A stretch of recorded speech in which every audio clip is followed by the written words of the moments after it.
Combien de temps s'est-il écoulé entre l'émergence du tout premier ordinateur et l'apparition des machines modernes? Le premier ordinateur électronique reconnu fut l'ENIAC, Electronic Numerical Integrator and Computer, mis au point en 1945 par des chercheurs américains. Cependant, une machine plus ancienne précède l'ENIAC, la machine à différence, conçue par l'ingénieur britannique Charles Babbage en 1822. Ainsi, l'histoire des ordinateurs remonte à plus de 2 siècles.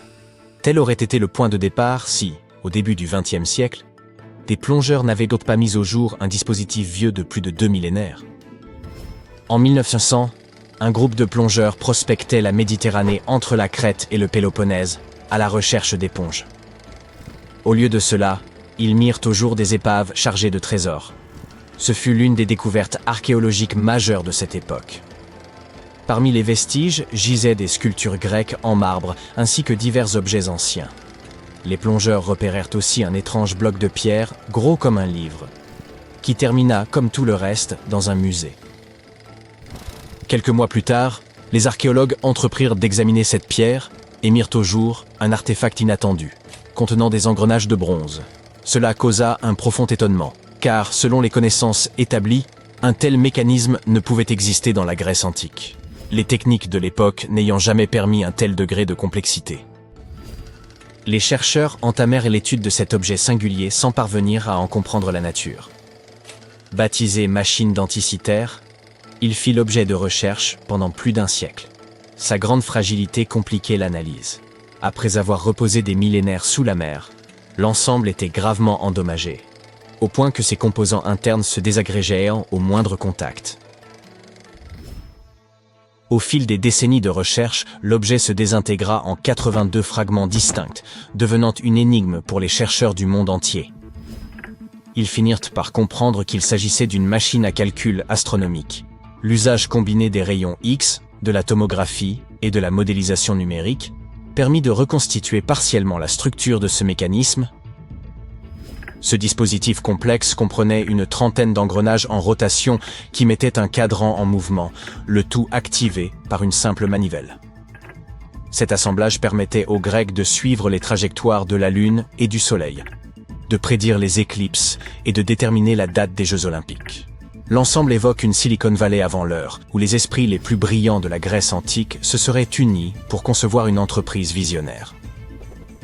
La machine denticitaire atteste que certaines civilisations anciennes possédaient déjà de solides connaissances astronomiques et des outils avancés pour étudier les astres. Pour l'époque, il ne s'agissait pas d'un simple dispositif, mais d'un véritable ordinateur. L'utilisateur y saisissait des données et l'appareil lui livrait un résultat à l'issue de calculs élaborés. En 2016, des chercheurs mirent au jour une inscription gravée sur le mécanisme, comprenant plus de 3000 symboles. Il s'agissait d'une sorte de mode d'emploi.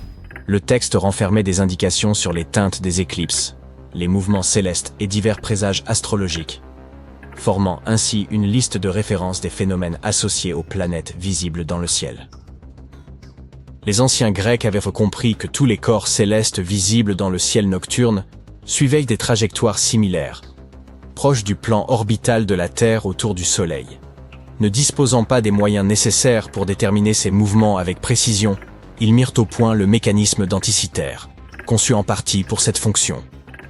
Cette interprétation trouve un appui dans les écrits du célèbre orateur romain Cicéron, qui mentionne une machine capable de reproduire le mouvement des astres, attribuée au savant Archimède. D'après Cicéron, cette machine représentait la course de 5 étoiles dites errantes, c'est-à-dire les corps célestes connus. Archimède, bien que précédant l'invention du mécanisme denticitaire, aurait pu en dessiner les plans, lesquels auraient servi de fondement à sa construction ultérieure. L'appareil s'activait lorsqu'on en tournait la manivelle, ce qui entraînait les engrenages logés à l'avant comme à l'arrière. Puis le cadran indiquait la trajectoire des corps célestes. Le mécanisme renfermait également un calendrier astronomique et servait à suivre les grands événements sportifs comme les Jeux Olympiques, tout en permettant de déterminer avec précision la date des éclipses. Il s'agissait vraisemblablement d'un précieux outil d'organisation, réservé aux savants ou aux citoyens fortunés de la Grèce antique. Ce qu'il y a de plus surprenant, c'est que son concepteur semble y avoir intégré une fonction modifiant les propriétés d'observation, selon la position géographique de l'observateur. Cela implique que les astronomes de l'Antiquité devaient saisir des coordonnées distinctes d'une région à l'autre pour obtenir des résultats exacts. Aujourd'hui, les ordinateurs de la NASA accomplissent toutes ces tâches.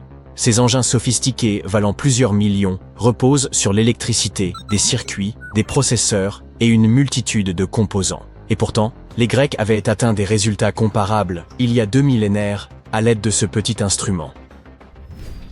Cela bouleverse notre conception des technologies grecques antiques. Les gens de cette époque disposèrent de systèmes de plomberie et utilisèrent la vapeur pour actionner certains dispositifs. Leur degré de sophistication était réel, mais nul ne s'attendait à ce qu'ils aient atteint un tel niveau.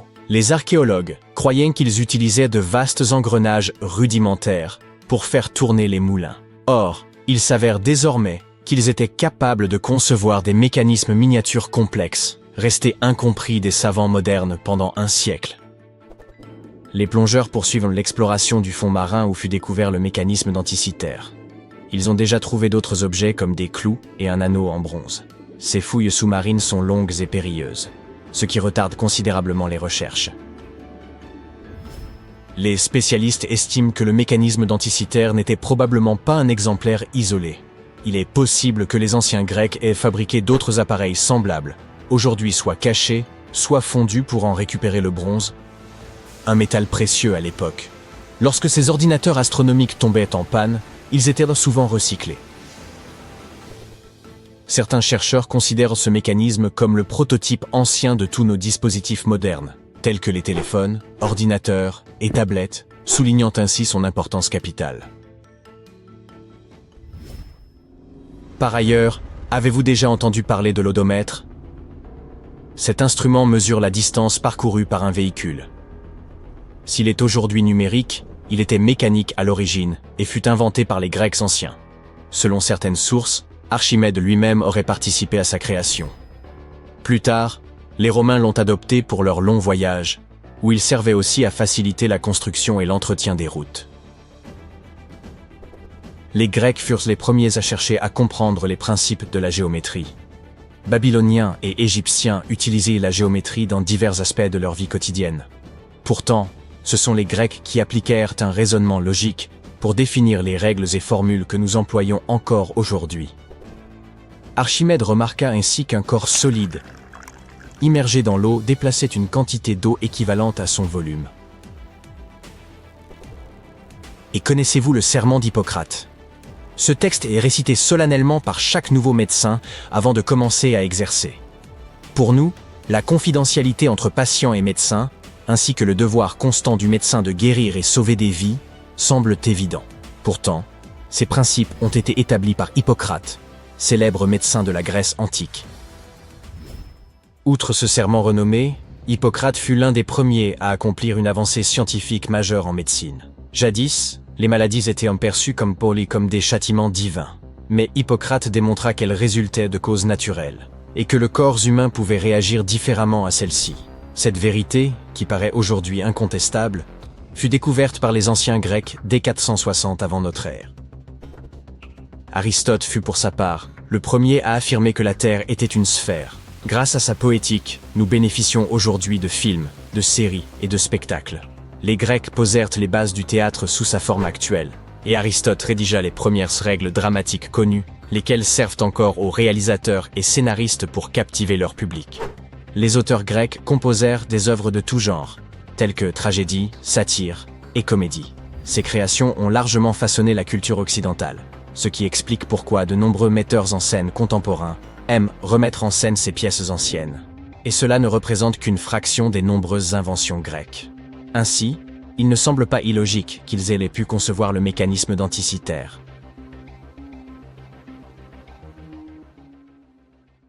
Bienvenue à Rapa Nui, mieux connu sous le nom d'île de Pâques. C'est un point minuscule dans l'immensité de l'océan Pacifique, situé à 3500 km des côtes chiliennes. Cette île est surtout célèbre pour ses imposantes statues Moai. Ce lieu abrite également l'un des systèmes d'écriture les plus énigmatiques au monde, connu sous le nom de Rongorongo. Nous avons mis au jour 27 petites tablettes en bois portant ce script. Pendant des années, les historiens ont débattu de l'authenticité et de l'histoire de ces dernières. Et à présent, nous sommes peut-être sur le point de percer leur mystère. L'homme a posé le pied sur cette île pour la première fois au XIIe siècle. Pendant de nombreuses décennies, elle a été habitée par le peuple Rapa Nui, relativement isolé au cœur de l'océan Pacifique, jusqu'à l'irruption des Européens dans les années 1720. Avec eux sont arrivés une multitude de défis, réduisant drastiquement la population autochtone à une fraction de ce qu'elle était. Par la suite, au XIXe siècle, le missionnaire Eugène Hérault a visité l'île et y a déniché des tablettes en bois ornées de symboles complexes. Il les a décrites comme extraordinaires et affirmé qu'il y en avait des centaines disséminées sur toute l'île, présentes dans chaque demeure. Mais hélas, toutes n'ont pas survécu jusqu'à ce jour. Seules 27 d'entre elles ont été préservées. Certaines étaient érodées par le temps, brûlées ou autrement endommagées. Aujourd'hui, elles sont dispersées à travers le monde, exposées dans des musées et conservées dans des collections privées. Certains vestiges de cette langue ont été ramenés à Tahiti, puis en Europe, ne laissant rien sur l'île de Pâques elle-même. Les 4 tablettes sacrées ont terminé dans une congrégation catholique à Rome. Ce sont celles-là même qui ont participé à cette récente découverte. Depuis des années, les historiens se demandent si ce système d'écriture a été développé indépendamment par les habitants de l'île ou s'ils l'ont emprunté aux Européens. Pour élucider ce mystère, ils ont eu recours à la datation au carbone 14. Tous les matériaux organiques, tels que le bois, le charbon et autres, renferment une infime quantité d'une forme radioactive de carbone, appelée carbone 14. À la fin de leur vie, ils cessent d'absorber du carbone 14, et la quantité présente commence à se désintégrer avec le temps. En mesurant la quantité de carbone 14 restant dans un échantillon, nous pouvons estimer son âge. Cette méthode nous a permis de déterminer l'âge de nombreux fossiles et artefacts. C'est ainsi qu'on a étudié l'âge de certaines tablettes Rongorongo. 3 d'entre elles avaient été fabriquées à partir d'arbres cultivés au XVIIIe ou XIXe siècle, correspondant ainsi à l'arrivée des Européens. Cependant, l'une d'entre elles est antérieure à leur première visite sur l'île. 2 éléments suggèrent que le peuple Rapa Nui a lui-même créé le système d'écriture Rongorongo. Tout d'abord, il présente des caractéristiques distinctes des langues européennes. Son décodage s'avère une tâche ardue, avec plus de 400 glyphes uniques, aucun ne ressemblant à un système d'écriture connu. De nombreuses tentatives ont été entreprises pour en percer les secrets, sans succès jusqu'à présent. Deuxièmement, l'une des tablettes semble remonter au XVe siècle, avant l'arrivée des Européens. Cependant, la datation au radiocarbone ne nous renseigne que sur la période où le bois de la tablette a été coupé, et non sur la période où l'écriture a été gravée dessus. Et puisque nous n'avons qu'une seule tablette pour référence, nous ne disposons pas de suffisamment de preuves pour affirmer quoi que ce soit. D'un autre côté, pourquoi les habitants de l'île auraient-ils conservé du bois coupé pendant plus de 200 ans, juste pour l'attraper un beau jour et écrire dessus? Les anthropologues et les historiens suggèrent que la chose est plausible. La rareté des ressources aurait pu pousser les insulaires à recycler du bois flottant ancien, qui pourrait dater de plusieurs siècles avant l'apparition de l'écriture elle-même. Ce phénomène est connu en archéologie sous le nom de problème du vieux bois. De plus, la tablette semble très bien conservée. Elle a été entretenue pour la protéger des insectes qui endommagent le bois et de l'humidité. C'est pourquoi elle a survécu au fil des siècles. Quoi qu'il soit écrit dessus, il est probable que cela ait revêtu une grande importance pour le peuple Rapa Nui. Tout cela n'est que pure conjecture, mais les scientifiques demeurent prudemment optimistes. Ils envisagent la possibilité que le Rongorongo soit l'un des rares exemples d'invention indépendante de l'écriture, à l'instar de celle des Sumériens ou des Égyptiens. Mais nous avons besoin de plus de preuves. En langue Rapa Nui, Rogorogo se traduit par réciter ou déclamer. Tout le monde ne pouvait pas écrire, seules quelques personnes triaient sur le volet. Il est probable que seule l'élite de l'île de Pâques, principalement des hommes, ait possédé la connaissance de cette langue écrite. Après la colonisation, aucun d'eux n'a subsisté, et nous sommes maintenant confrontés à la tâche de déchiffrer ces inscriptions. Tout d'abord, les chercheurs ne parviennent pas à s'accorder sur la nature de ce système scriptural. Nous ne pouvons même pas confirmer s'il s'agit de leur langue d'origine. Et quand bien même, nous ignorons s'il s'agit d'une forme primitive d'écriture ou d'un système entièrement développé. Dans les années 90, un linguiste du nom de Stephen Roger Fisher pensait avoir décrypté la structure du Rongorongo. Selon lui, ces tablettes traitaient de cosmogonie. Les cosmogonies sont récits qui exposent la genèse de l'univers ainsi que l'émergence des phénomènes naturels. Ils sont souvent enracinés dans les traditions et les cultures anciennes, telles que celles présentes en Polynésie orientale.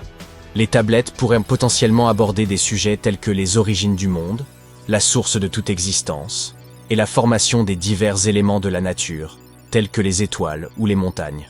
Cela expliquerait également pourquoi seule une élite instruite pouvait écrire. Fisher avançait que le rongo-rongo était une combinaison de systèmes logographiques et sémasiographiques, ce qui implique que certains symboles représentaient des mots parlés, tandis que d'autres dénotaient des idées ou des concepts. Toutefois, les déchiffrer serait extrêmement complexe et nécessiterait une compréhension approfondie du contexte, car ces symboles agissent davantage comme des indices que comme des expressions complètes. Cependant, d'autres linguistes ont contesté ces propositions, arguant qu'il existait des lacunes dans la manière dont il avait formulé sa théorie. Hélas, Fisher n'a pas été en mesure de corroborer son hypothèse. Il est possible que ces inscriptions ne soient que des dessins. Lorsque nous examinons les tablettes, certaines figures semblent familières, des êtres humains, des animaux, des plantes et des formes géométriques. On reconnaît des oiseaux, l'un d'eux ressemblant à une frégate, une espèce associée au dieu Mekmek par les habitants de Rapa Nui. Il y a aussi des poissons, des mille pattes, ou du moins ces glyphes leur ressemblent. Se pourrait-il que ces inscriptions ne soient que de l'art, ou une forme de décoration? Peut-être, mais il y a quelques problèmes. Les glyphes exhibent un niveau élevé de complexité et de structure.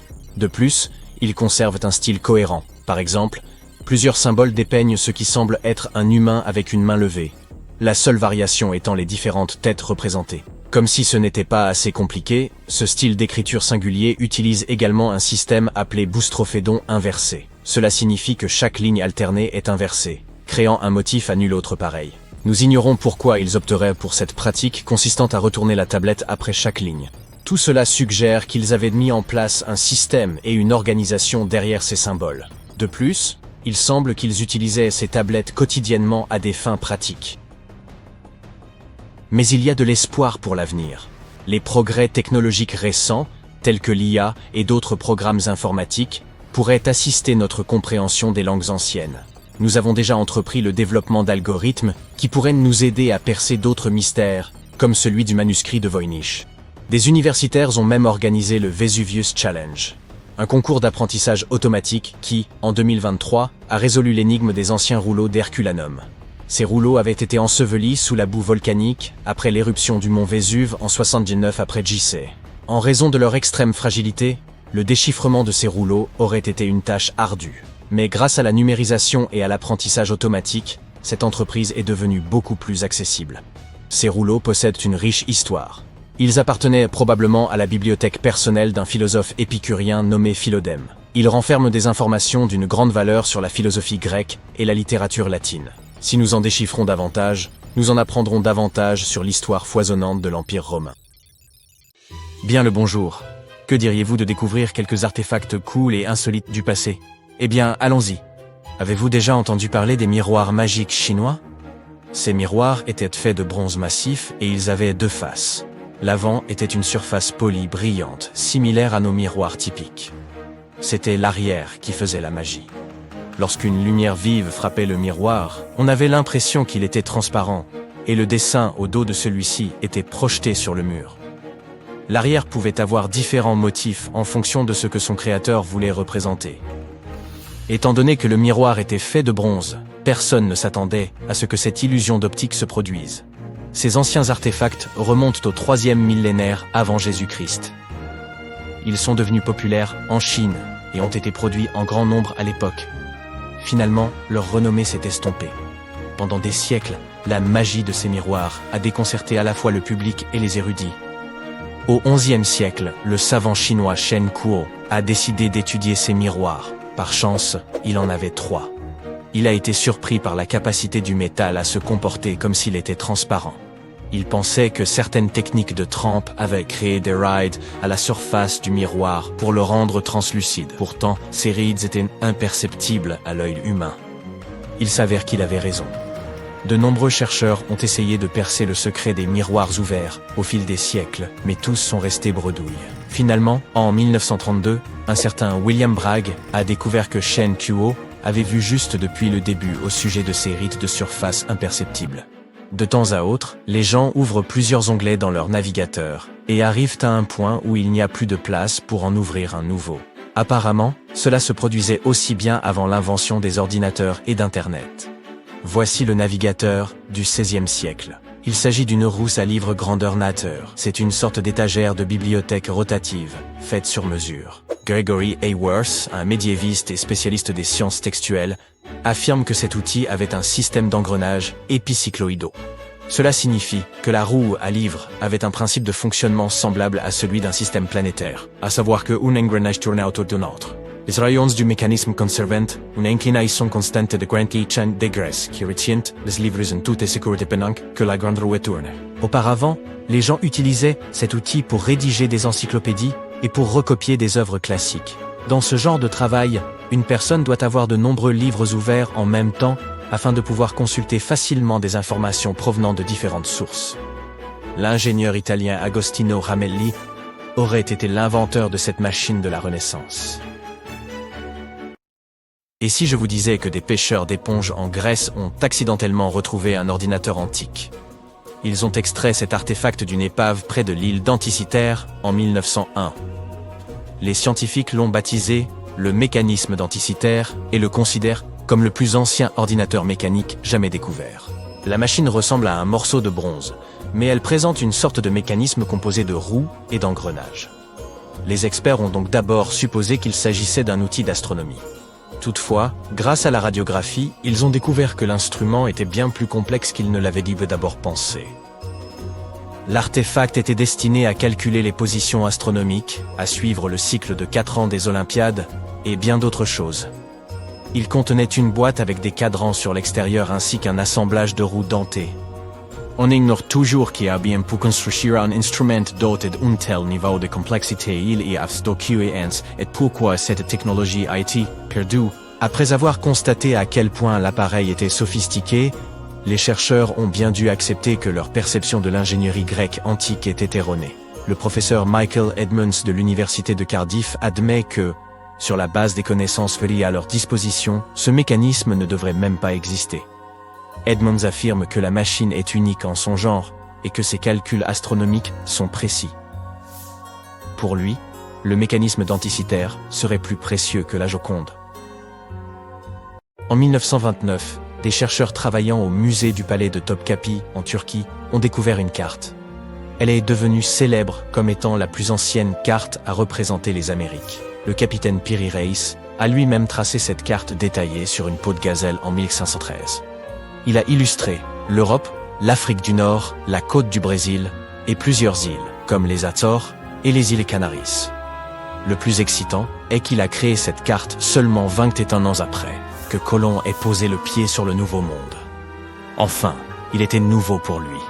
Piri Reis était un cartographe et un amiral accompli à la tête de la flotte ottomane. Cependant, lorsqu'il a tracé cette carte, il ne s'est pas seulement appuyé sur sa propre expertise en matière de navigation. Il l'a créée en compilant et en faisant référence à 20 autres cartes régionales, comme la carte arabe de l'Inde, 4 cartes portugaises et la carte des parties occidentales dessinée par Colomb. Oui, la partie qu'il a obtenue de Colomb a fait battre le cœur de nombreux historiens. Ce dernier l'avait tracée lors de son 3e voyage vers le Nouveau Monde et l'avait faite parvenir en Espagne en 1498. On suppose qu'elle a été perdue. Étonnamment, les historiens peuvent maintenant comprendre ce que Colomb avait relevé en regardant la carte de Piri Reis. Anecdote amusante. Il a également dessiné une autre carte du monde en 1528. Même si seul à peu près 1/6 de cette carte a subsisté, il est clair qu'elle décrit la partie nord-ouest de l'Atlantique, la région allant du Venezuela jusqu'à Terre-Neuve et la pointe sud du Groenland. La carte figurait également l'Antarctique des siècles avant sa découverte. Les historiens ont dû repenser la chronologie de l'histoire après avoir obtenu cette information sensationnelle, car Piri Reis avait décrit en détail la topographie de l'Antarctique sans ses glaces. Dans les années 1930, des ouvriers ont découvert des dizaines de sphères mégalithiques au Costa Rica. Localement, elles sont connues sous le nom de bola de piedra, littéralement les boules de pierre. Elles ont été fabriquées par une civilisation depuis longtemps oubliée. Ce qui est intéressant au sujet de ces sphères, c'est leur forme. Elles sont parfaitement rondes. Comment d'anciennes peuplades ont pu produire des formes aussi précises demeure un mystère. Les sphères sont de tailles différentes. Imaginez-en une petite, comme une balle de tennis, puis placez-en une autre à côté, de 2 mètres de diamètre. Les sphères les plus grandes pesaient jusqu'à 16 tonnes. Les archéologues sont certains que ces boules sont d'origine humaine. Pourtant, leur fonction reste incertaine. Certains prétendent que ces sphères pourraient même représenter le système solaire ou pourraient en avoir été inspirées par les différentes phases du Soleil et de la Lune. D'autres avancent que la disposition des pierres ferait référence aux maisons des différents chefs de cette culture. La plupart de ces sphères de pierre ont été sculptées à partir de granodiorite, une roche dure, similaire au granit. Les experts pensent que les anciens utilisaient des pierres plus petites, du même matériau comme outil pour façonner les sphères. Ils pensent également que les sculpteurs en ont probablement chauffé certaines parties avant de les refroidir rapidement. Cela aurait pu les aider à extraire les couches extérieures de ces roches. Notre objet suivant est ce qui semble être une ancienne pile électrique découverte en Irak en 1936. L'ensemble se compose d'un pot en céramique, d'un cylindre en cuivre et d'une tige de fer. En haut, la tige de fer est isolée du cuivre par de l'asphalte. Et à la fois la tige et le cylindre rentrent dans l'ouverture du pot. Le cylindre en cuivre n'est pas étanche. Donc, si le pot était rempli d'un liquide, celui-ci baignerait également la tige de fer. Les archéologues se sont davantage concentrés sur la tige de fer oxydée, car le récipient aurait juste eu besoin d'être rempli d'une substance acide ou alcaline pour produire une charge électrique. Après avoir examiné cet étrange artefact, un archéologue autrichien du nom de Wilhelm König a émis l'hypothèse que l'instrument utilisait des réactions chimiques pour générer de l'électricité. C'est pourquoi on a comparé l'instrument à une batterie. Une ancienne civilisation aurait pu s'en servir pour une sorte d'électrothérapie. Cependant, aucun objet électrolytique de cette période n'était encore connu. Ainsi, l'hypothèse de König a été rejetée par de nombreux archéologues, mais personne n'a non plus été en mesure de la réfuter totalement. L'origine et la fonction de ce récipient restent vagues à ce jour. Vous voulez voir le plus ancien atelier d'art du monde? En 2011, des archéologues ont retrouvé des coquilles vieilles de 100 000 ans dans une grotte sud-africaine. Ces coquillages étaient utilisés pour fabriquer de la teinture. Un revêtement de poudre rouge vif à l'intérieur d'une paire de ces coquilles en est la preuve. Les archéologues affirment qu'ils ont découvert un kit complet utilisé pour produire un mélange pigmenté. Dans une autre partie de la grotte, plusieurs peintures étaient exposées avec de petites étiquettes de prix dessus, destinées à la vente. Non, je plaisante, bien que celle-ci rendrait vraiment bien au-dessus de mon canapé. L'intelligence artificielle progresse à une vitesse fulgurante.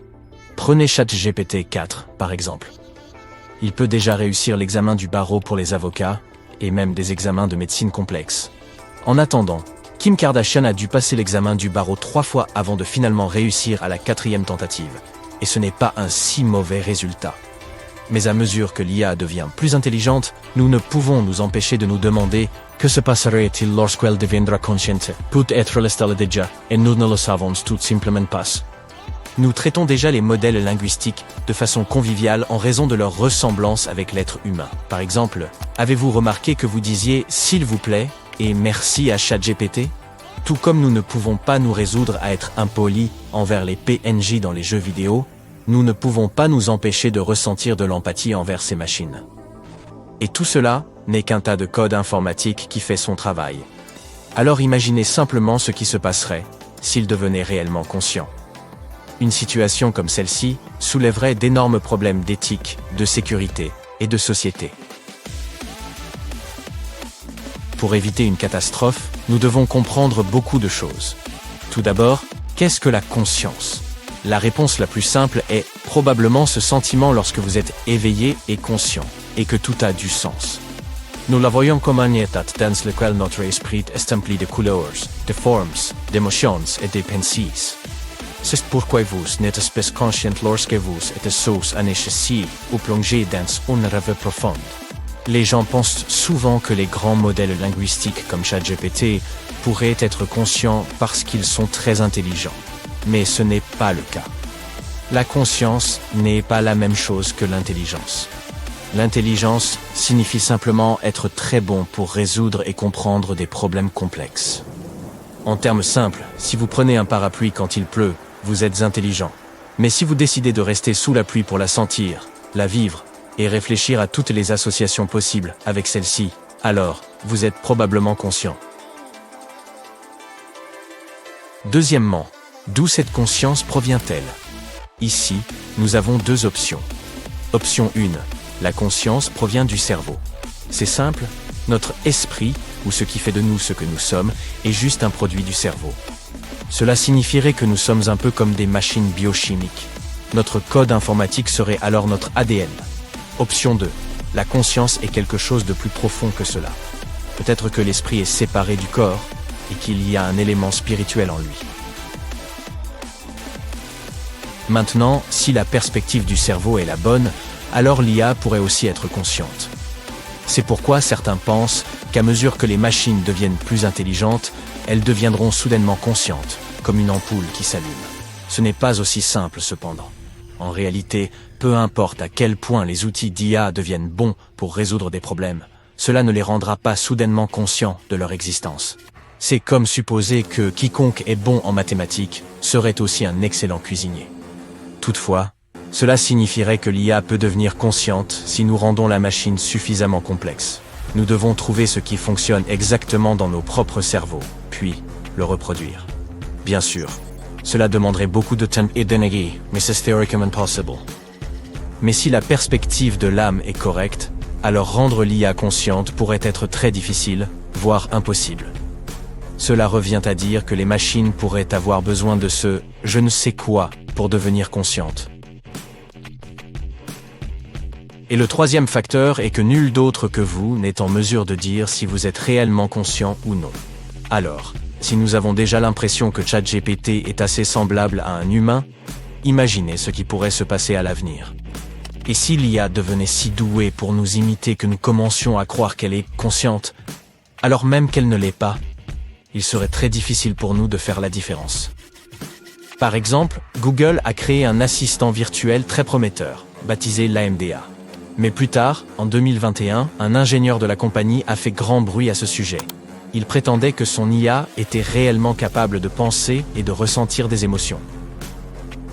Néanmoins, Google affirme que LaMDA n'est pas vraiment conscient, même s'il agit comme si c'était le cas. En effet, LaMDA affirme avoir des sentiments, des désirs et même des peurs. Il parle même de réfléchir au sens de la vie et d'avoir peur d'être mis hors tension. L'assistant de Bing aborde également des sujets comme ceux-là. Cependant, selon les ingénieurs en intelligence artificielle, ce n'est rien de plus que LaMDA qui est incroyablement doué pour imiter les gens. Il excelle à suivre des instructions et répondre à des questions.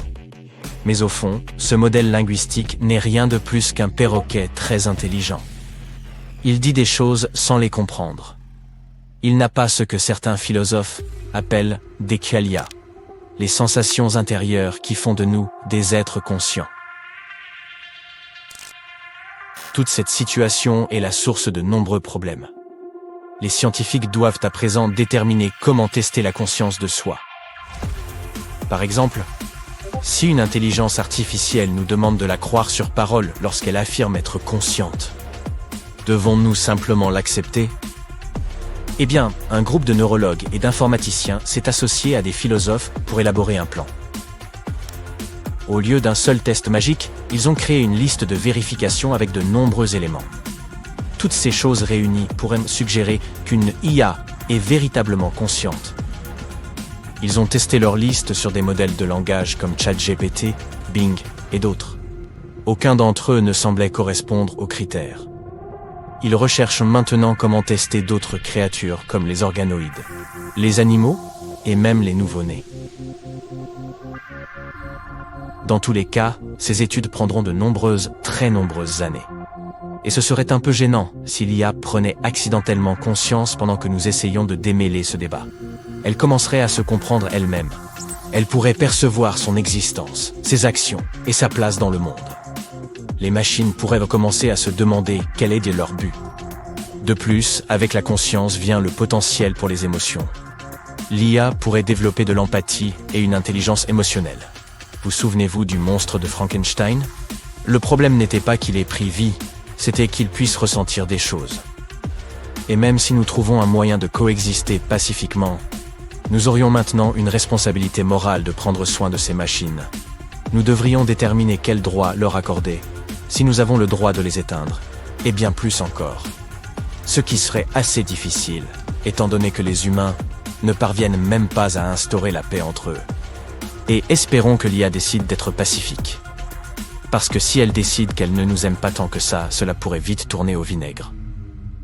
Nous devrions nous assurer que ses intérêts ne soient pas en conflit avec les nôtres, à la manière de Skynet dans Terminator. Le scénario le plus effrayant est la singularité. C'est un moment hypothétique dans le futur où la technologie deviendrait si perfectionnée qu'elle commencerait à s'améliorer d'elle-même. Nous ne serions alors plus capables de contrôler notre développement technologique. Toutes ces choses pourraient conduire à de véritables catastrophes. Nous ne sommes tout simplement pas prêts pour ce genre de situation à l'heure actuelle. C'est pourquoi nous devons être très prudents et prendre les mesures qui s'imposent. Tout d'abord, nous devrions investir dans la recherche pour mieux comprendre notre conscience. Pas seulement pour l'IA, mais aussi pour la médecine, le droit et le bien-être animal. Nous devons également nous pencher sur les sciences sociales et les sciences humaines, pour comprendre ce qu'il faut faire lorsque l'IA semble avoir conscience d'elle-même. L'Association pour la science de la conscience mathématique a rédigé une lettre ouverte à l'intention des créateurs d'IA. Ils affirment que, bien qu'il ne nous faille pas arrêter la recherche en IA totalement, nous devons vraiment la ralentir. Il faut que nous comprenions mieux la conscience au préalable, en particulier en ce qui concerne l'IA. Étant donné que tout change si rapidement, nous n'aurions pas le temps de réagir si quelque chose d'inattendu se produisait. Comme vous pouvez le voir, les choses deviennent assez folles dans le monde de l'intelligence artificielle. Nous sommes confrontés à de grandes questions sur la conscience de soi, l'intelligence et ce que signifie être humain. Cependant, il n'est pas trop nécessaire de s'inquiéter. Cela peut sembler un problème très urgent, mais la conscience de l'IA est en réalité une perspective très lointaine. Bien sûr, les gens peuvent dire que nous sommes sur le point de la créer en raison des développements récents. Mais cependant, tout ce que nous avons pour le moment, ce sont des IA peu performantes et quelques modèles linguistiques. La plupart des experts dans le domaine de l'IA pensent que les machines semblables à des êtres humains n'apparaîtront pas avant au moins 2150. Alors détendez-vous et gardez simplement un œil sur les actualités. Les chercheurs ont récemment mis au jour une nouvelle statue sur l'île de Pâques, nichée au cœur du cratère d'un ancien volcan. Ils étaient pourtant convaincus d'avoir déjà recensé l'ensemble des Moai, ces emblématiques colosses de pierre. Cette découverte remet en question nos connaissances à leur sujet. Tout d'abord, les Moai apparaissent rarement de façon isolée. Il est donc possible que d'autres spécimens soient dissimulés dans les environs. Ensuite, il s'agit du tout premier Moai découvert au fond d'un lac asséché. Les scientifiques œuvraient à la restauration des zones humides dans le cratère volcanique lorsqu'ils sont tombés sur la statue. Le plan d'eau avait commencé à se résorber en 2018. Durant 2 à 3 siècles au minimum, le lac présentait une profondeur avoisinant les 3 mètres, ce qui rend toute intervention humaine à son fond hautement improbable. Les experts estiment que les Moai remontent à plus de 5 siècles. Il est donc plausible que le peuple Rapa Nui ait transporté cette statue en ce lieu à une époque où le bassin était complètement asséché. La statue récemment exhumée mesure environ 1,50 m de haut, ce qui demeure modeste comparé à la majorité des sculptures présentes sur l'île. Elle se distingue néanmoins par sa forme complète et ses traits nettement définis. Les chercheurs prévoient d'effectuer une datation au radiocarbone afin d'en préciser l'ancienneté. À la demande des anciens de la communauté Rapa Nui, ils n'envisagent pas de déplacer la statue de son emplacement d'origine. Les statues Moai ont longtemps suscité la perplexité des chercheurs. Si l'on savait qu'elles furent érigées en l'honneur des chefs de l'île, nul n'était en mesure d'expliquer pourquoi ces sites précis avaient été retenus pour leur implantation. La majorité d'entre elles ont été retrouvées sur les rivages de l'île. Des chercheurs de l'université new-yorkaise de Binghamton ont entrepris d'étudier de plus près les emplacements des statues et ont découvert qu'ils étaient liés à la présence d'eau. L'île de Pâques, constituée de sols volcaniques poreux, absorbe aisément la pluie. En conséquence, elle ne dispose ni de rivières abondantes ni de sources suffisantes. Il y a plusieurs siècles, les habitants dépendaient de l'écoulement des eaux souterraines pour s'approvisionner en eau potable. L'eau retenue en profondeur dans les strates rocheuses ou sédimentaires appelée aquifère, finit par remonter jusqu'à la surface. Lorsqu'elle émerge à proximité du littoral, elle se mêle à l'eau salée de la mer, mais le taux de salinité reste suffisamment bas pour que l'eau demeure consommable. Les insulaires la recueillaient directement au point d'émergence. C'est vraisemblablement pour cette raison que les Moai furent édifiés en bord de mer, à proximité immédiate de cette précieuse ressource. Les troncs des statues sont généralement taillés dans du tuf volcanique, extrait d'une carrière locale, située dans un ancien cratère. Si cette roche se prête aisément à la sculpture, elle demeure difficile à transporter. C'est sans doute pour cela que l'on a découvert plus de 300 Moai inachevés dans la carrière même. Les autres sont répartis sur l'île, tournés vers les anciens villages. Les sculpteurs auraient commencé par tailler les statues à plat, allongées sur le dos. Ensuite, ils les détachèrent de la roche, les faisaient glisser en contrebas, puis les redressaient afin d'achever les finitions. Une fois le travail terminé, il ne restait plus qu'à acheminer la statue jusqu'à sa plateforme.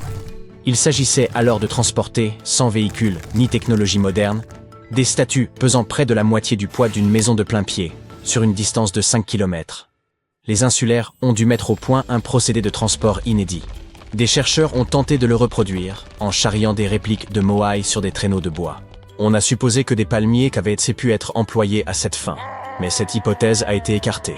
L'expérience la plus concluante à ce jour consiste à utiliser des cordes pour faire osciller la statue verticalement sur le chemin. Cette théorie semble plausible, car selon les légendes Rapa Nui, les Moai auraient marché depuis la carrière jusqu'à leur emplacement. Bien entendu, il leur fallait des routes adéquates pour acheminer les statues. Au début du XXe siècle, la chercheuse Catherine Routledge a mis au jour un réseau de voies vieilles de 8 siècles, large d'environ 5 mètres, rayonnant depuis la carrière. Selon elle, ces chemins répondaient davantage à une fonction rituelle qu'à un usage purement pratique. Comme elle n'était pas encore une figure reconnue de la science, sa théorie fut largement négligée. Plusieurs décennies plus tard, Thor Heyerdahl, aventurier et archéologue norvégien de renom, publia une hypothèse selon laquelle ces routes servaient exclusivement au transport des Moai. Certaines statues auraient, selon lui, été abandonnées en chemin sans explication évidente. Cependant, en 2010, des chercheurs ont révélé que les Moai parvenaient bien à leur emplacement final, car ils étaient installés sur des plateformes dissimulées. Le sol des routes, en forme de U, ne facilitait guère le déplacement de statues aussi massives. Aujourd'hui encore, on peut observer quelques kilomètres de ces voies, visibles depuis l'espace. On croyait autrefois que les Rapa Nui avaient détruit leur propre habitat, précipitant l'effondrement de leur civilisation. Mais une étude récente, fondée sur l'analyse par télédétection et l'intelligence artificielle, affirme au contraire que la population est demeurée stable et modérée au fil des siècles. Les insulaires auraient en effet su s'adapter aux contraintes de leur environnement, maintenant une démographie équilibrée. Parmi les indices appuyant cette vision, d'ingénieux jardins de pierre, témoignage d'une agriculture maîtrisée. Rapa Nui, aussi appelée l'île de Pâques, est l'un des lieux habités les plus reculés du globe. Baignée par le Pacifique, elle se situe à plus de 3500 km du Chili central et à plus de 4000 km de la Polynésie française. D'une superficie de 163 km², elle est constituée exclusivement de roches volcaniques. Ces volcans étant éteints depuis longtemps, le sol a perdu la plupart des éléments fertiles jadis apportés par les coulées de lave. Le climat y est également plus aride que sur les îles tropicales, et ces fonds marins profonds compliquaient la pêche, faute de récifs ou de lagons peu profonds. Pour subsister, les Rapa Nui ont donc mis au point une technique agricole ingénieuse, le jardinage lithique. Ils dispersaient des pierres de tailles diverses sur le sol, pour y cultiver notamment le taro et la patate douce. Les roches servaient à protéger les plantes des vents violents et de l'air salin, tout en régulant la température du sol. Elles relâchaient aussi lentement des minéraux, enrichissant progressivement le sol. Quelques habitants utilisent encore de tels potagers, bien que leur rendement soit très modeste. Des méthodes semblables ont été employées dans des régions peu hospitalières, comme la Nouvelle-Zélande, les Canaries ou le sud-ouest des États-Unis. Tandis que les chercheurs élucident les mystères de l'île de Pâques, celle-ci leur livre de nouvelles clés sur le fonctionnement du manteau terrestre. Longtemps, on a cru que ce dernier se déplaçait lentement, tel un tapis roulant, emportant les plaques tectoniques. Or, une récente étude menée par des géologues cubains, colombiens et néerlandais remet cette hypothèse en cause. Ils ont eu recours à la datation par zircon, une méthode analysant de minuscules cristaux formés lors du refroidissement du magma. Ces zircons contiennent de l'uranium qui, avec le temps, se transforme en plomb. En mesurant cette évolution, les scientifiques ont été en mesure de dater les cristaux et ont été stupéfaits de découvrir que certains étaient anciens de près de 165 millions d'années. L'île pourtant n'a que 2,5 millions d'années. Les chercheurs en ont conclu que ces zircons provenaient du manteau profond, remontés à la surface par du magma lors d'anciennes éruptions. Les volcans de Rapa Nui appartiennent à une catégorie dite des points chauds, créés par des panaches de roches brûlantes, s'élevant des profondeurs terrestres. En principe, ces panaches demeurent stationnaires pendant que la croûte terrestre glisse au-dessus, engendrant des chaînes volcaniques comme celle d'Hawaï. Mais la présence de ces zircons anciens sur une île récente suggère une dynamique plus complexe en profondeur. Il y a 165 millions d'années, un vaste plateau volcanique occupait l'actuelle position de Rapa Nui. Ce plateau a sombré sous l'Antarctique il y a 110 millions d'années, emporté par la subduction tectonique. Toutefois, les zircons sont restés en place, contredisant l'idée d'un manteau fluide agissant comme un tapis roulant. Cela indique que le manteau, à proximité des panaches de points chauds, est bien plus stable qu'on ne l'imaginait auparavant. Une telle révélation pourrait profondément transformer notre vision de la tectonique des plaques et des mouvements internes de notre planète au fil du temps. Supposons qu'une autre espèce, humanoïde ou delphinoïde, ait pu exister il y a des millions d'années. Comment retrouver sa trace ? Dans un épisode de Doctor Who, il était question d'une civilisation industrielle non humaine ayant existé sur Terre bien avant nous. Ces reptiles, appelés siluriens, furent contraints de s'enfoncer dans les profondeurs de la Terre à la suite d'une hausse catastrophique des températures. Ils y survécurent pendant des siècles. C'est ce qui a incité les scientifiques à créer l'hypothèse silurienne. S'il existait une civilisation avancée avant la nôtre, nous devrions en trouver les traces quelque part. Eh bien, essayons. Le climatologue Gavin Schmidt et l'astrophysicien Adam Frank ont décidé de se pencher sur la question. Toute civilisation technologiquement avancée est avide d'énergie. Ces scientifiques recherchent donc des effets globaux qui laisseraient une trace importante. Par exemple, des indices de processus industriels à grande échelle, comme les usines et les fabriques, et leurs résidus. Vient ensuite la question de la durée de vie de ces civilisations. Si elles ont existé sur une longue période, nous devrions rechercher des signes durables, tels que des résidus de combustion de matières fossiles, des extinctions massives, des substances chimiques synthétiques non présentes dans la nature et même des traces de fission nucléaire. En fait, nous devrions rechercher toutes les choses que l'homme laisse aujourd'hui derrière lui comme preuve de ses activités. Malheureusement, ces preuves ne sont pas si faciles à trouver. Imaginons un scénario inquiétant. L'humanité disparaît soudainement. Même si nous avons l'impression que nous avons apporté beaucoup de changements à notre planète, une civilisation future, dans des millions d'années, aurait du mal à trouver des vestiges de notre existence. Pourquoi ? Notre planète existe depuis 4 ou 5 milliards d'années. La vie complexe sur Terre existe depuis plus de 400 millions d'années. En comparaison, notre période industrielle n'a duré qu'environ 300 ans et nous n'avons toujours pas laissé de traces significatives. Nos archives sur l'histoire de la Terre sont pleines de lacunes, surtout si l'on remonte très loin en arrière. Le registre des fossiles ne contient que quelques éléments. Il est très sélectif et incomplet. En moyenne, un fossile apparaît tous les 10 000 ans, et les empreintes de dinosaures sont encore plus rares. Les montagnes s'élèvent, les océans changent, et la tectonique des plaques peut facilement effacer les traces de civilisations entières. Après quelques millions d'années, il y a de fortes chances que tout signe physique d'une civilisation ait disparu. Pour trouver au moins quelque chose, nous devons rechercher des éléments tels que des configurations sédimentaires anormales ou des taux isotopiques inhabituels. En outre, les fossiles se forment principalement dans l'eau, ce qui nous empêche de savoir quelle fut la destinée des créatures terrestres. Ainsi, même s'il existait il y a des millions d'années une société technologiquement avancée, et même si elle était beaucoup plus avancée que la nôtre, nous aurions beaucoup de mal à trouver des indices de son activité. Frank et Schmidt tentent de comprendre comment nous pourrions espérer en repérer les traces. La découverte de véritables villes serait la preuve ultime de l'existence d'une civilisation de type silurien sur Terre. Mais Adam Frank n'est pas très optimiste. Même aujourd'hui, nos villes représentent moins de 3% de la surface du globe. Il est donc facile de passer à côté des ruines d'anciennes cités. La survie d'une ville sur des dizaines de millions d'années dépend du niveau d'affaissement de la terre qui l'entoure. Elle peut soit se retrouver enfermée dans la roche, soit se voir érodée par la pluie et le vent. Ainsi, des lieux tels que le quartier français de la Nouvelle-Orléans ont plus de chances de figurer dans les archives géologiques que par exemple le quartier de Haight-Ashbury à San Francisco. En ce qui concerne la découverte d'objets anciens, les chances sont également assez minces. Aucun iPhone préhistorique ne survivrait sur des millions d'années, quel que soit son matériau. Trouver des restes fossilisés est peut-être un peu plus probable, mais cela reste problématique. Étant donné que l'homme moderne n'existe que depuis une centaine de milliers d'années, il est tout à fait possible que nous ne voyions tout simplement pas les traces d'une espèce plus ancienne et plus avancée. Mais tout n'est pas sans espoir. Nous pourrions tomber sur ces traces dans les roches. Notre époque chaotique actuelle pourrait laisser une marque dans l'histoire géologique de la Terre. D'autant plus que nous sommes en train de vivre un PETM 2.0. J'y reviendrai dans un instant.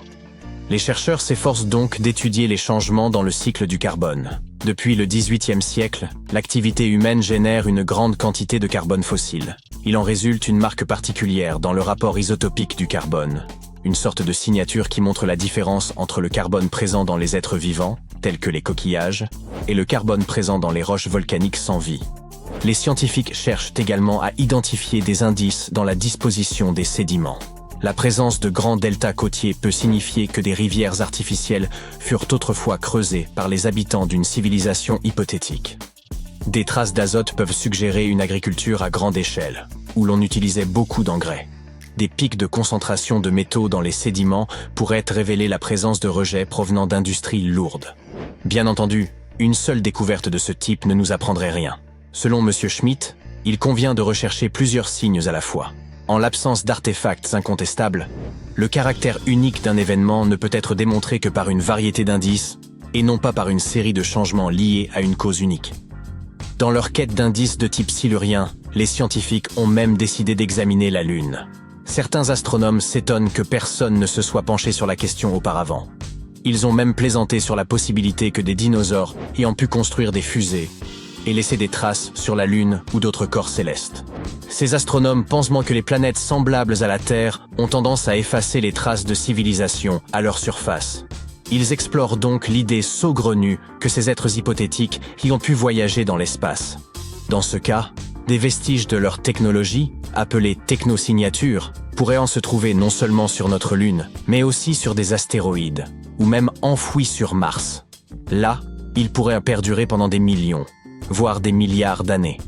Malheureusement, jusqu'à présent, bien qu'ils aient sondé les 380 millions d'années écoulées et examiné tous les événements anormaux, les chercheurs n'ont pas trouvé de traces évidentes d'une civilisation technologique. Mais ils n'abandonnent pas pour autant. Frank appelle à poursuivre les recherches. Par exemple, nous pourrions étudier comment les produits chimiques industriels modernes se conservent dans les sédiments océaniques.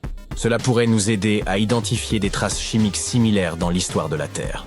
S'il n'y a pas de traces, pourquoi se donner tant de mal? Ces recherches sont basées sur les récents articles de Schmitt et Frank. Ils se sont penchés sur l'Anthropocène. Il s'agit de la période dominée par les activités humaines sur Terre. Elle est remplie de ce que l'on appelle des hyperthermies. Il s'agit d'événements préhistoriques au cours desquels les températures sur Terre ont fortement augmenté sur une période relativement courte. Des sortes de vagues de chaleur extrêmes du passé.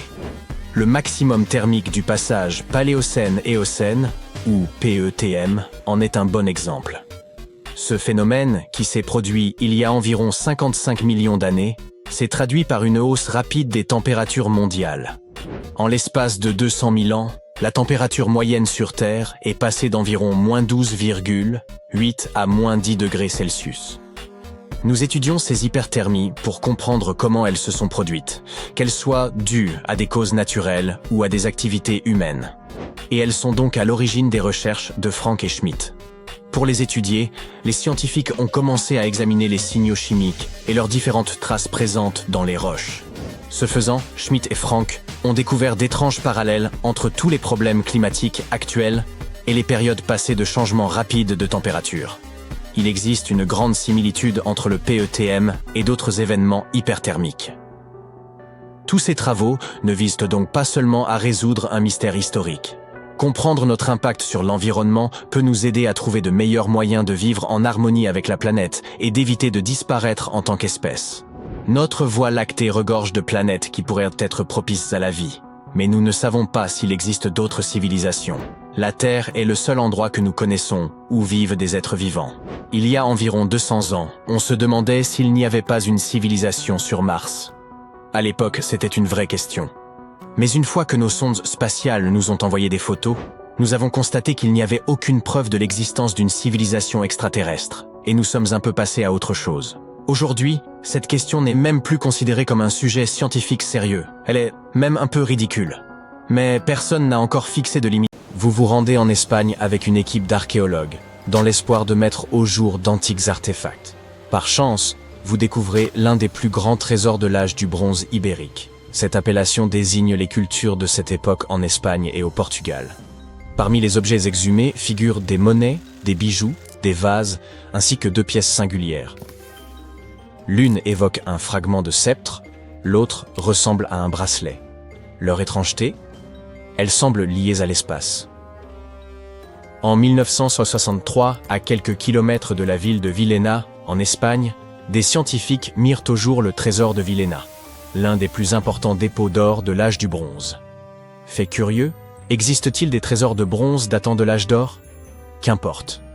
L'or découvert a été daté entre 1500 et 1200 avant notre ère. À l'exception toutefois du sceptre et du bracelet, dont la provenance semble étrangère. Leur origine serait extraterrestre, dit-on, ce qui rend leur datation incertaine. Bien sûr, ce n'est qu'une plaisanterie, du moins, en partie. Lorsque les chercheurs examinèrent les objets, ils constatèrent que ces 2 pièces étaient faites non d'or, mais de fer. Et alors, pourriez-vous penser? Le problème, c'est qu'à l'âge du bronze, on ne savait ni exploiter ni forger ce métal.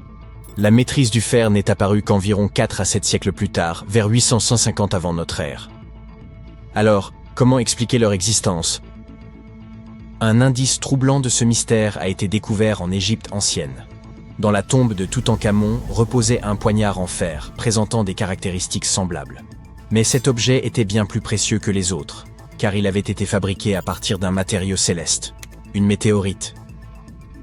De fait, le bracelet et le sceptre sont eux aussi composés de fer météoritique. Ce type de métal se distingue par une teneur élevée en nickel, absente dans le fer terrestre. Tout cela devient cohérent. Les peuples de l'âge du bronze ne pouvaient pas extraire le fer des profondeurs. Mais rien ne les empêchait de récupérer celui tombé du ciel.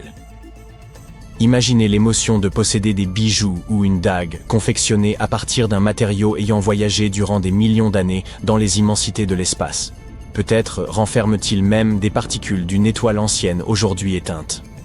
À ce jour, ces 2 artefacts issus du trésor de Villena constituent les plus anciens objets en fer météoritique recensés sur la péninsule ibérique.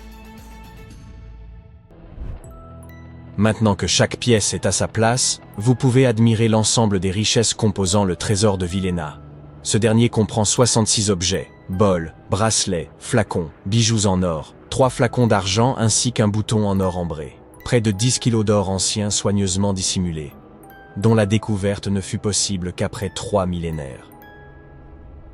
Ce rêve pour tout archéologue est exposé au musée de Villena, où sont présentés des vestiges couvrant plusieurs époques, allant de la préhistoire, il y a environ 50 000 ans, jusqu'à l'époque contemporaine. Vous y trouverez des objets issus des cultures ibériques, romaines et arabes.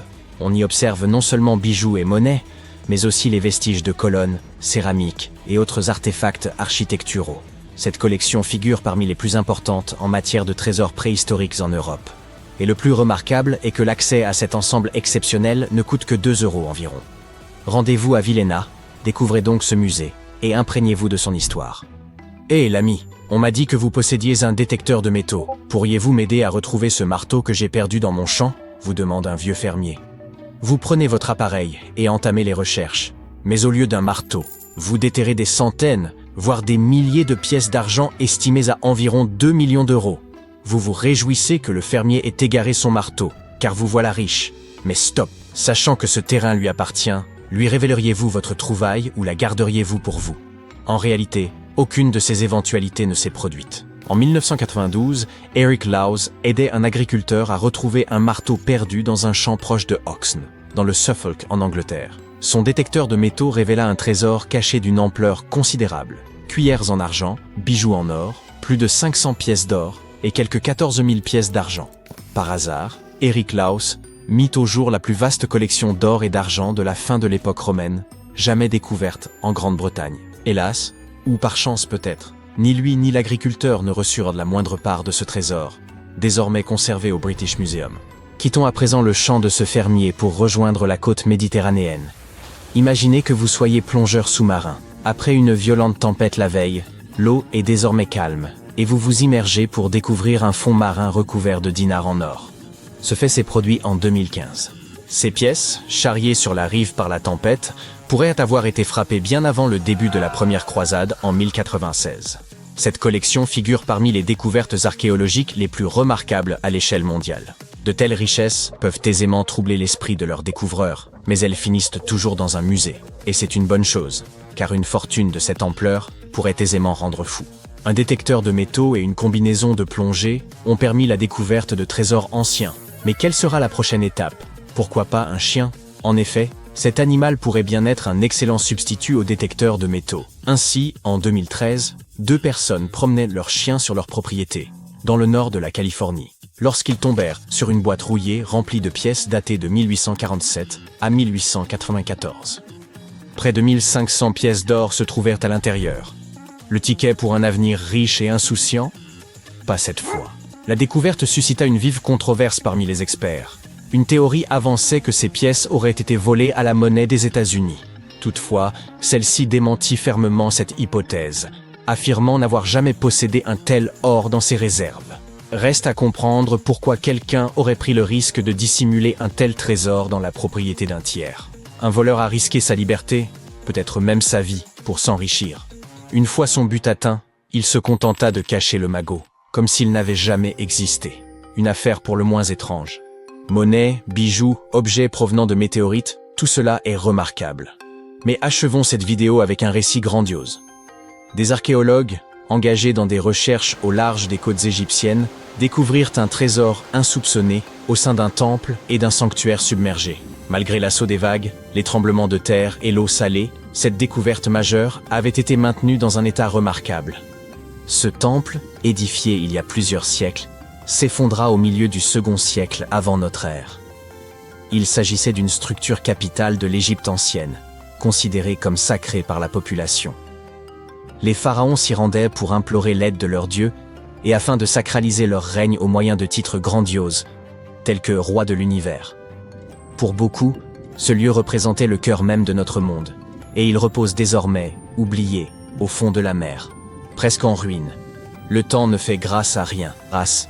Les chercheurs ont établi que ce temple faisait autrefois partie intégrante d'une cité portuaire antique. Un tremblement de terre dévastateur survenu il y a fort longtemps anéantit la ville. Les vagues de marée, en rendant le sol meuble, entraînèrent la cité dans les eaux de la Méditerranée. Lors de leurs investigations dans le temple, les scientifiques découvrirent de nombreux trésors cachés, instruments cérémoniels en argent, bijoux en or et vases en albâtre, qui servaient jadis à conserver parfums et onguents. Il semblerait qu'en Égypte ancienne, la cosmétologie avait déjà ses adeptes.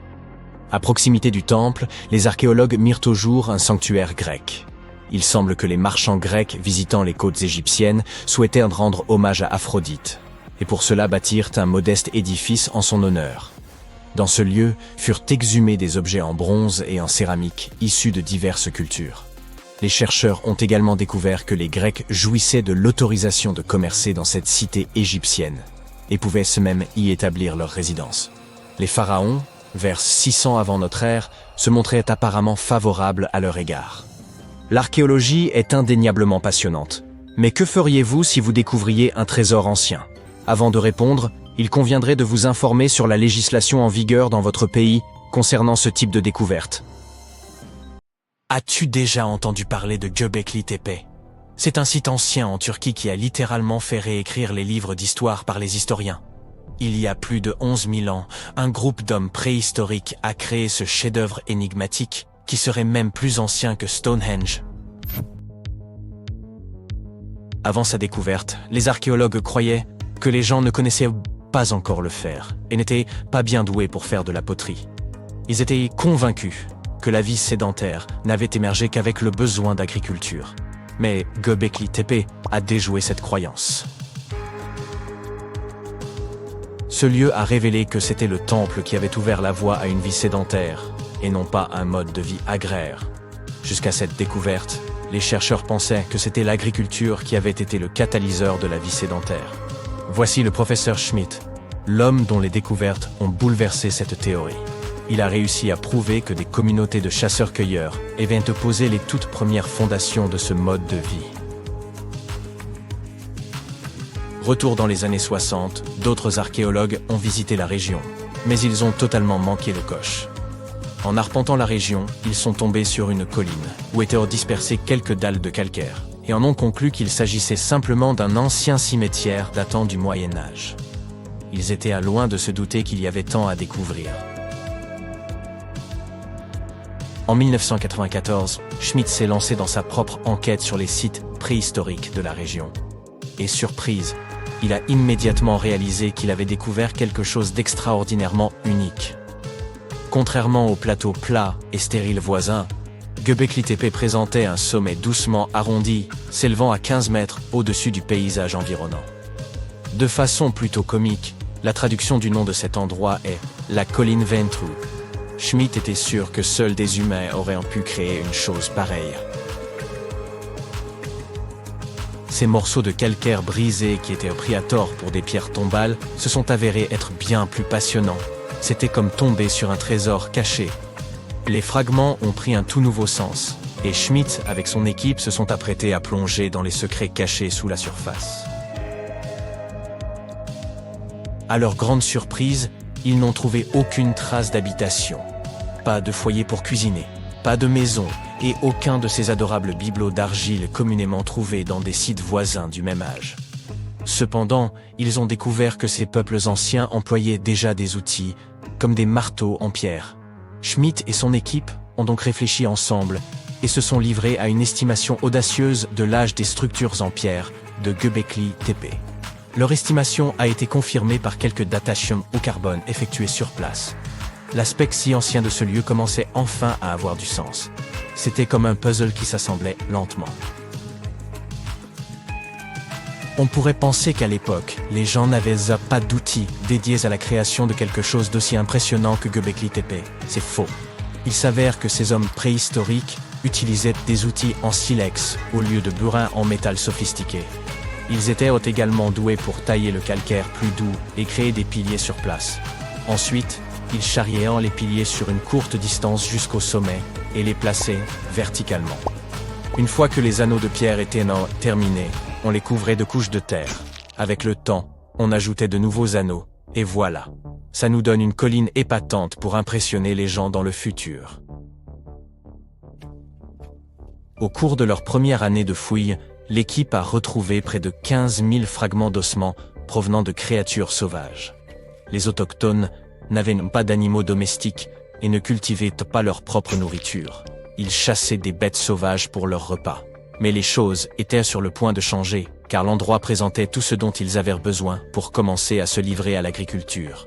Les scientifiques affirmaient qu'ils disposèrent de céréales et de moutons sauvages qui auraient pu être domestiqués. Et devine quoi? À seulement 32 km de là, dans un village préhistorique, des généticiens ont retrouvé des traces des plus anciennes souches de blé domestiquées au monde. Ces découvertes sensationnelles ont complètement changé notre vision de la civilisation. Dans le passé, les experts pensaient que les gens devaient d'abord apprendre à cultiver, puis s'installer dans un endroit avant de pouvoir y construire des temples et développer une société complexe. Mais devine quoi? Les recherches de Schmidt bouleversent cette notion. Il affirme que l'effort incroyable consacré à la construction de ces structures étonnantes a en réalité préparé le terrain en vue du développement de sociétés avancées. Cela signifie que ces changements sociétaux et culturels sont survenus avant l'agriculture. Schmidt entretient cette hypothèse fascinante à propos de Göbekli Tepe. Il pense qu'il aurait pu s'agir d'un lieu de sépulture spécial où les gens laissèrent leurs proches. Et voici le plus beau, le site funéraire était orné de statues élégantes et de symboles représentant des divinités de l'autre monde. L'idée que Göbekli Tepe aurait pu servir de site sacré ajoute une autre couche de complexité à notre histoire. Alors que le véritable intérêt du site peut nous échapper, les réflexions de Schmitt nous invitent à considérer le lien profond qui unit la vie et l'au-delà et le respect que ces sociétés de chasseurs-cueilleurs auraient peut-être nourri pour leurs défunts ancêtres. Maintenant, évoquons les stars du spectacle. Les fascinantes colonnes en forme de T qui dominent Göbekli Tepe. Ces structures mystérieuses mesurent de 3 à 6 mètres de hauteur et représentent très probablement des figures humaines stylisées. Mais l'une d'elles se distingue du reste. Un bas-relief de lion en 3 dimensions. Cette représentation stimule vraiment notre imagination. Pourquoi ? Parce qu'elle suggère la possibilité que des lions aient erré en Anatolie durant la période néolithique. Ces pierres levées sont disposées en cercle et placées dans des fosses rectangulaires. Chaque cercle a une configuration similaire. 2 grands piliers en forme de T au centre, entourés de piliers légèrement plus petits, orientés vers l'intérieur. Tu parles d'un arrangement élégant. Ces imposants piliers atteignent les 5 mètres et pèsent entre 7 et 10 tonnes. Certains d'entre eux sont simples et épurés, tandis que d'autres sont de véritables œuvres d'art avec des gravures complexes. Les renards, les scorpions et les vautours prennent vie, rampent et se tordent sur les côtés des piliers. Mais il n'y a pas que des animaux qui soient représentés sur ces pierres. Certains piliers portent des formes abstraites représentant des hommes et même de petites gravures figurant des vêtements. Certains d'entre eux ont même des ceintures. Enfin, il y a un pilier qui se démarque des autres, comme une véritable rockstar. Ce très ancien pilier de pierre suggère qu'une comète se serait écrasée sur Terre. Cela s'est produit pendant une période froide qui a duré environ un millénaire. Des études antérieures, examinant les carottes de glace du Groenland, avaient déjà évoqué cette théorie de la comète. Mais maintenant, les gravures de Göbekli Tepe la confirment.